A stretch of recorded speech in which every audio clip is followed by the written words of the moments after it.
My name is Linda de Beer and I would like to tell you a little bit about South African business and some interesting stats about the South African economy.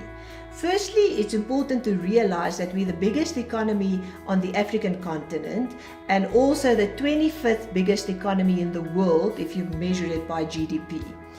We are therefore part of the G20 nation. In addition to that, we also have one of the 10 biggest stock exchanges in the world. And if you look at the World Economic Forum's annual Global Competitive Survey, South Africa is ranked first in quite a number of instances.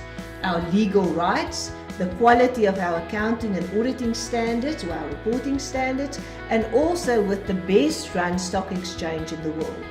In addition to that, we ranked first when it comes to the priority insofar as the protection of minority shareholders are concerned.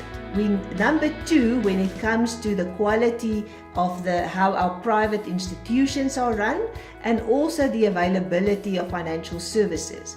And maybe one more stat that you might be interested in is that we're number 8 out of the 148 countries when it comes to the efficiency and effectiveness of our markets. There's quite a bit of additional stats that you can also access on the website. If I drill another layer deeper, maybe 2 very important aspects for business people. In South Africa, for quite a number of years already, we have already adopted international financial reporting standards. In other words, our listed and non-listed companies prepare financial statements using these internationally recognized standards. Why is that important? It's important because more than 100 countries in the world have already adopted these standards, and that means that when you read a set of financial statements in South Africa, it's written in a language that's spoken in more than 100 countries, and you can therefore rely on it.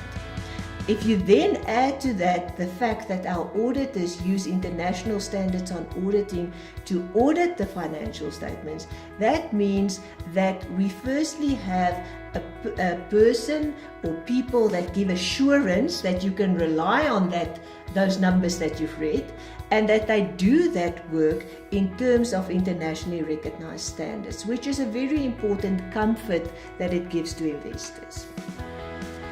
Then we have a new Companies Act that was adopted in 2014, and this piece of legislation has brought a lot of additional comfort to the South African economy in a number of ways.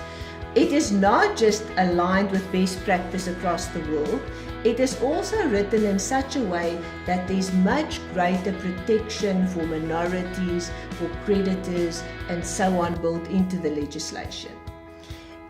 Furthermore, a very important feature of our new Companies Act is that it makes distinction between big and small companies. So it forces big companies to comply with a higher grade or higher degree of governance for better protection, but it makes it easier for small companies. And that is important because as a small company, you don't want the cost to entry and the cost to creating a company and administering a company be too cumbersome. So the Act is specifically made provision for smaller companies to make it easier for them to do business in South Africa. In addition to that, our Companies Act has also built in a much stronger stakeholder inclusive model. What that means is that companies under our Act are not just meant to do what's best for the company, but they also have to consider the rights of others. For example, society, the environment, and so on.